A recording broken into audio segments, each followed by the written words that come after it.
Assalamualaikum warahmatullahi wabarakatuh. Kembali lagi bersama kami di kajian Land Daily. Dan kali ini benar-benar luar biasa pada saat salah satu Wakil Menteri dari Kabinet Merah Putih Pak Presiden Prabowo Subianto secara dadakan melakukan sebuah semacam inspeksi dadakan.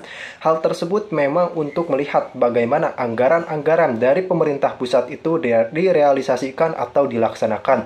Apakah benar dalam seperti yang diajukan dalam sebuah proposal ataukah justru menyeleweng dan dana anggarannya masuk ke dalam kantong lain atau dalam kata lain dikorupsi. Kita tahu bahwa sebelumnya Pak Hari Hamzah sangat anti dengan maling-maling anggaran karena memang beliau sangat paham dan sangat tahu ketika dana dari anggaran pemerintah pusat itu dikorupsi oleh pihak manapun, artinya ini akan sangat menjadi hambatan bagi pembangunan Republik Indonesia. Tentunya kita tidak ingin kemajuan kita dihambat oleh para koruptor. Sebenarnya pemerintah pusat telah mengucurkan dana. Tentu saja pada kenyataannya ada saja oknum-oknum yang terlibat yang merongrong uang negara, dan ini sangat tidak dibenarkan sekali melalui dasar hukum apapun. Artinya ketika kita melihat ini tentunya kita tidak bisa membenarkan, dan ini luar biasa beruntung kita memiliki Wakil Menteri sekelas Pak Hari Hamzah yang sangat luar biasa detail dalam menelisik anggaran-anggaran yang memang masuk dan keluar dalam kementeriannya. Bagaimana ceritanya? Langsung kita simak. Kalau kemudian Pemda, mohon maaf ini, tiba-tiba berubah menjadi calo anggaran, nggak mikir konsep, yang penting ada proyek di daerahnya supaya dapat banyak pekerjaan begitu. Nanti ke Jakarta, itu ketemu calo juga. Calo ketemu calo. Orang punya konsep, ketemu orang punya konsep. Makanya saya kalau dimintain tolong sama Pemda dulu, saya tuh bingung ya. Kok nggak mau datang mengusulkan proyek melalui saya? Karena saya akan debat dia. Ini Anda perlukan nggak? Untuk siapa? Kenapa konsepnya begitu? Bener nggak gedung 5 lantai? Pakai lift nggak ini? Ya. Itu saya pasti debat. Itu makanya kewalahan. Selama saya jadi anggota dewan, jarang sekali yang berani ketemu saya karena saya debat. Nggak kuat debat, ketemu calo. Nah, calo gampang. Yang penting sekian persen, Pak. Itu awalnya persekongkolan anggaran. 300 lebih unit. Tiba-tiba dibangun di situ, di pinggir pantai juga, ya. Ada alasan di situ tempat, ada banyak tempat kumuhnya. Tapi 7 kali dibor nggak ketemu air, sehingga 2 tower rumah susun itu mangkrak. 7 kali nggak ketemu air. Bagaimana naruh bangunan 300-an unit keluarga, air nggak ada. Orang mau disuruh minum air laut atau pakai desalinasi. Nggak bisa, ini persekongkolan dari atas pasti. Yang namanya rencana riset dulu dong. Ada air baru taruh kehidupan. Kenapa Bapak mesti bikin 5 lantai? Ya. Kalau rumah nelayan, bukankah tanahnya besar? Kenapa tidak Bapak bikin rumah tapak aja? Atau paling tidak 2 lantai aja, 1 keluarga. Dan konsep-konsep lainnya. Jadi yang pertama, kegagalan konsep. Itu artinya kegagalan rencana, karena nggak matang, nggak kuat. Maunya aja, yang penting ini jangan-jangan ini kontraktornya udah ada nih sebelum dilaksanakan. Kita evaluasi, Pak. Kita nggak akan nyalahkan masa lalu, tapi ke depan tidak boleh lagi kita membuat sesuatu yang tidak matang, tidak terencana dengan baik, tidak ada konsepnya. Kasihan rakyat, uangnya habis untuk beli beton dan kayak gini. Bapak ingat cerita dulu, kenapa ada Mekah itu? Karena ada air di kakinya Nabi Sulaiman. Ada air Nabi Ismail. Air dulu. Ini nggak ada air bikin kehidupan. Mana ada kehidupan tanpa air? Nah ini dong Bapak Ibu sekalian. Dan kalau Bapak Pemda-pemda ditaruh bangunan kayak gitu, protes dulu Pak. Ini dari siapa? Sebab biasanya ini ada titipan anggota DPR, titipan politisi ini, pejabat ini. Oh itu tanah bapak itu, dia mau dibangunnya di situ karena dia mau dapat pembelian tanah. Kan nggak boleh begini dong. Perencanaan Pak, ide gagasan dalam perencanaan yang matang. Kalau benar pasti manfaat Pak, pasti rakyat senang. Apalagi ini kan jauh dari tempatnya nelayan. Ya. Kalau mau diaktifkan lagi, benar nggak itu nelayannya mau di sini? Cek dulu airnya benar nggak ada sumber air di sini. Tolong nanti Mbak Putri bikin laporan yang lengkap ya. Saya ingin lengkap semuanya. Baru kita bisa ngambil keputusan. Nanti kita tenggelamkan lagi uang renovasi ini, mangkrak lagi. Kasihan Pak, duit rakyat, rupiah demi rupiah itu kan dari keringat rakyat. Dari tetesan keringat rakyat. Yang kedua, ketiadaan kelembagaan yang bertanggung jawab. Kan harus ada orang yang mengambil keputusan ini. Dasar pengambilan keputusannya tadi ada, terus lembaganya apa? Saya mengusulkan agar teman-teman di daerah, terutama kemarin Pak Kepala Dinas,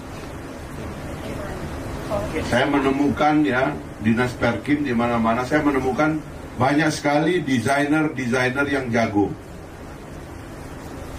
yang betul-betul bisa menangkap kepentingan rakyat dalam pengadaan rumah.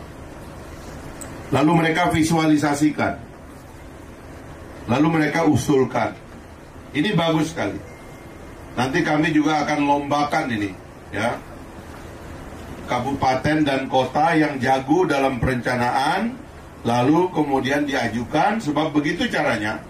Kalau rencananya itu benar karena gagasan yang baik, insya Allah saya sering bilang kemana-mana, uang itu banyak, uang itu ada. Untuk rakyat uang selalu ada. Pak Prabowo begitu jadi presiden, dia naikkan upah buruh. Dia nggak peduli, dia pernah janjikan atau tidak janjikan, dia naikkan upah buruh. Belum sebulan dia naikkan gaji guru. Sekarang kita dari kementerian ini sudah mengesahkan unit baru untuk MBR. Dari 200.000 unit sekarang sudah 220.000 unit. Dan kemungkinan bisa naik lagi. Sedang kami evaluasi apakah yang 220 akan terserap atau tidak. Kalau terserap akan kita tambah sampai akhir tahun. Uang ada, yang penting manfaat bagi rakyat. Kita merem kalau udah kepentingan rakyat itu. Cuman jangan salah kayak gini. Yang kedua tadi kelembagaan tadi, tolong yang bertanggung jawab. Nah yang ketiga baru kemudian orang-orang yang terlibat dalam perencanaan seperti ini. Mari kita junjung tinggi integritas kita. Jangan mau terlibat dalam pembuatan rencana yang tidak diperlukan rakyat. Bapak Ibu sekalian, kita punya nurani untuk mengatakan itu bermanfaat atau tidak bermanfaat untuk rakyat. Nah yang terakhir tentunya Bapak Ibu sekalian, nanti kita lihat, saya juga ingin dapat visualnya. Tapi tentu kawasan ini sudah kejadian, dan bangunan ini nanti ahli arsitek harus menilai apakah ini masih layak untuk dihuni, apakah struktur bangunannya masih kuat karena ini di pinggir pantai, jangan-jangan besinya sudah keropos, bisa rubuh kalau ada gempa dan sebagainya, tolong dicek. Dan setelah itu saya minta, ini mungkin melibatkan provinsi atau apa, penataan, jangan cuma menata gedung ini, tapi seluruh kawasan Kayangan ini kita tata sekalian. Kita jadikan Kayangan ini satu pelabuhan yang modern, Pak Ilyas, ya. Karena ini yang menampung transportasi bagian timur Indonesia, ini tol laut kita. Sumbawa itu Pulau Sumbawa jadi pulau food estate. Ya, karena itu perlu pelabuhan yang baik dan kawasannya perlu ditata keseluruhan. Jangan cuma satu. Kalau cuma satu doang, ini dugaan saya tidak bisa, tidak nyanda, Pak. Taruh nelayan MBR di sini, sementara jalannya khusus dibikin. Yang punya kendaraan berapa? Kalau ke laut mungkin gampang, ada sampan. Tapi pergi ke pasar, pergi ke puskesmas, pergi ke pentingan lihat keluarga dan sebagainya, nggak ada transportasinya, nggak mungkin. Makanya kawasannya sekaligus harus kita tata. Uang ada, tapi gagasannya harus mahal. Idenya harus cemerlang, harus jujur. Nah, tolong kita kumpul ya, yang ikhlas-ikhlas. Mari kita rancang sesuatu yang terbaik buat daerah kita. Saya melihat perubahan Kayangan lama sekali untuk jadi tempat modern. Sampai saya mohon maaf, kalau mau buang air kecil nggak pernah berani itu di Kayangan saya. Padahal Kayangan itu kan dalam kisah, ya kan? Itu tempat yang indah, tempat yang bagus. Tapi ini ternyata tempat yang kumuh dan kotor, dan kita susah. Ya, bule nggak berani nyebrang ke situ, katanya nyari toilet duduk nggak ketemu. Bagaimana daerah kita mau dikunjungi orang, tempatnya kotor? Kita ini penduduk Muslim, kebersihan sebagian daripada iman, tapi kotor di mana-mana. Sampah nggak ada yang urus. Kita mau makan bagaimana? Enak lalatnya di mana-mana. Tidak sadar bahwa lalat itu datang untuk menegur kita bahwa kita itu kotor. Bapak pergi ke kota-kota besar yang modern, nggak ada lalat, Pak. Seperti makhluk itu sudah dibunuh. Kenapa nggak ada pesan lagi yang mesti dibawa? Kotanya sudah bersih. Kalau di sini banyak lalat, itu pesan datang bahwa kita kotor. Mari kita perbaiki ini semua, Bapak Ibu sekalian, mulai dari perencanaan sampai nanti pelaksanaannya. Jadi hikmahnya adalah saya minta, ini mumpung meskipun bupati dan gubernur barunya belum dilantik, tapi ini teman-teman kita semua orang baik yang ikhlas, ya, terutama Mi Iqbal, itu orang baik. Nanti saya juga akan telepon beliau. Mari kita desain Kayangan ini, karena kapalnya juga banyak nih. Mungkin 2 pelabuhan udah nggak cukup, perlu bikin beberapa kali. Sekalian nanti saya bicara sama Menteri Perhubungan, sama menteri-menteri infrastruktur lainnya, kebetulan di bawah Kemenku yang sama. Kita desain Kayangan ini untuk seterusnya menjadi kawasan yang modern, sehingga orang mau nyebrang melalui Kayangan tidak saja karena mau nyebrangnya,